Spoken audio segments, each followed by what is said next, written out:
Grace is offered to all, but it is only received when your vibration matches the vibration of the source. When the ego imposes its own will, problems and suffering are created. Millions of people, right at this exact moment, are on their knees. They cry, they light candles. They send out resumes, make promises, and beg the heavens for a single chance, for an open door, for relief. And on the other side, what do they receive? Absolute silence. Have you ever wondered why the universe seems to have selective hearing? Why prosperity and healing flow like a river for some, while for you, every request seems to hit a glass ceiling and bounce back? It is not a lack of faith. Ancient texts hold the secret. You do not receive because you ask amiss. And this is not about religion, it is about physics, about quantum mechanics. To understand why your prayer is ignored, we must look at one of the greatest mysteries of the human mind. Decoded by Carl Jung, Jung discovered that you are not just one thing. You are divided. When you pray, you use your persona. The persona is your mask. It is your good, civilized side. The side that says, God, I am worthy, I am good. Please help me pay my bills. But the universe, the source, does not communicate with words. It does not understand the language of your mask.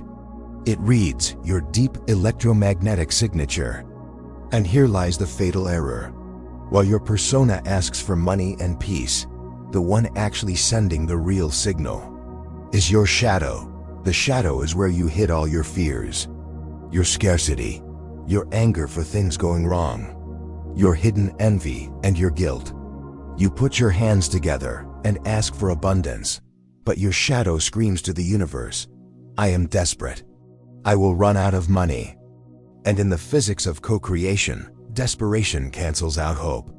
A prayer made from fear is a prayer asking for more fear. The source, which works as a perfect mirror, obeys your shadow, and the result? The door does not open. And why do we pray with so much fear? Because humanity has been programmed to worship the archetype of the terrible father. You will see gods who demand sacrifices, jealous gods, gods who punish with plagues, who test human loyalty with pain.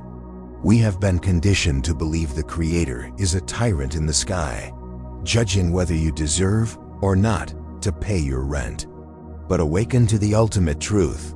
There is only one source, and the essence of this source is pure unconditional love, an infinite intelligence that does not punish, does not judge, a force that, like gravity, simply acts. The source radiates opportunities in all directions. The divine spark is already there, inside your chest, trying to guide you. But the signal of the source cannot cross the wall of your ego. As long as you believe, you need to convince the universe to help you. If your shadow screams fear, while your persona whispers hope, how can we, after all, be heard by the universe?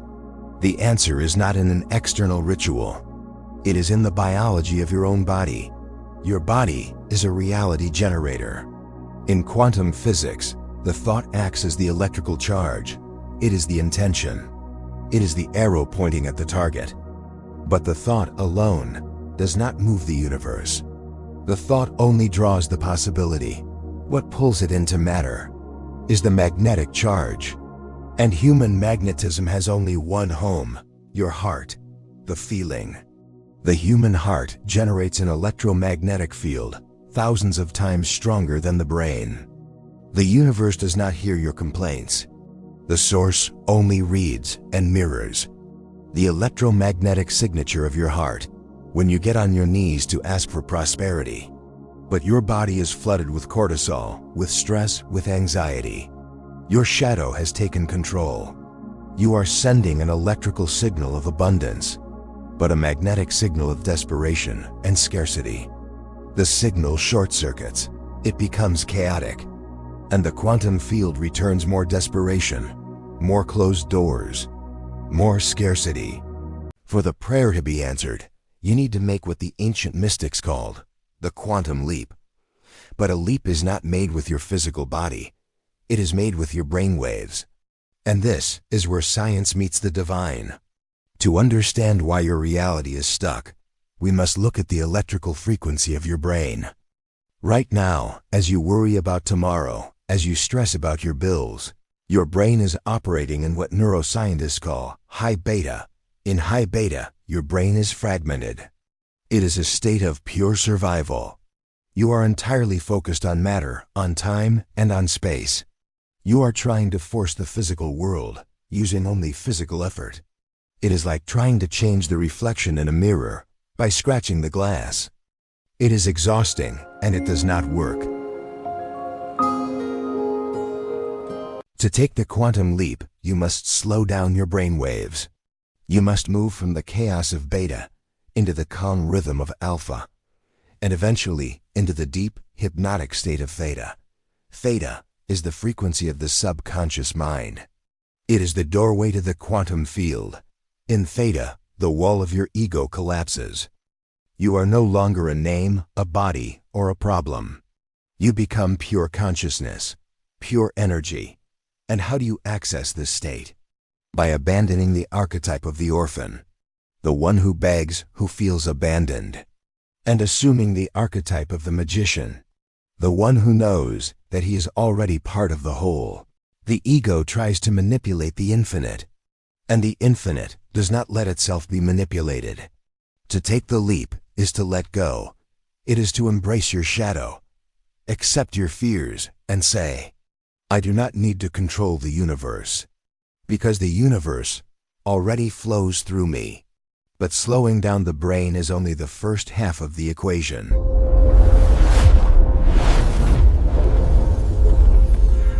Once the brain is quiet, the heart must speak. The heart is the strongest magnetic generator in your body. When you feel resentment, fear, or frustration, your heart beats in an irregular, chaotic rhythm. You are literally broadcasting static noise into the quantum field.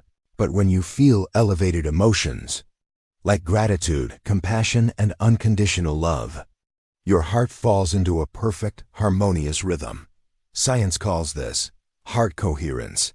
When your brain is in theta and your heart is in coherence, you create a measurable electromagnetic field. Your brain and your heart sing the exact same note. You are no longer reacting to your past. You are creating your future. In that moment, your shadow dissolves into the light.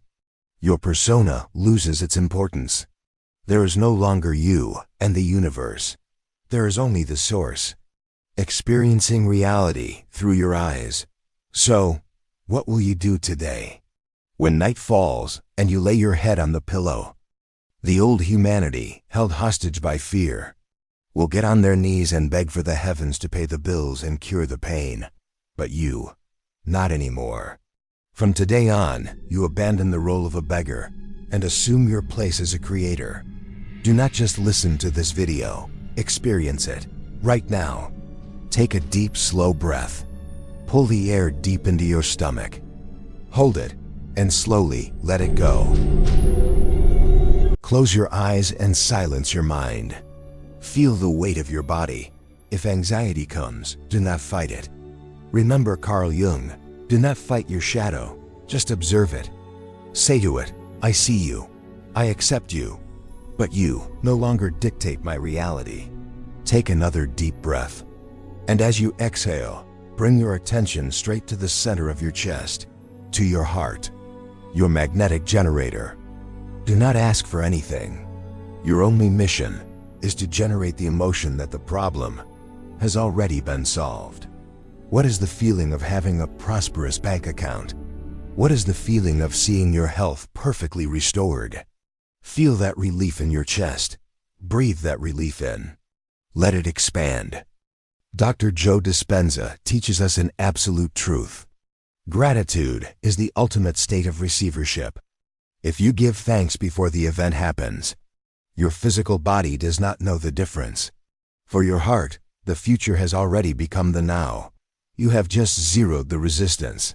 You have collapsed the wave function, stopped emitting scarcity, and started radiating wholeness. Now, let go. Release the how. Do not try to control how the money will arrive. That is the job of the universe.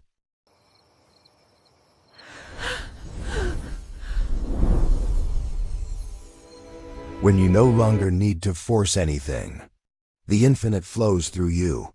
The universe is an ocean of energy, just waiting for you to dive in. You are not a drop in the ocean.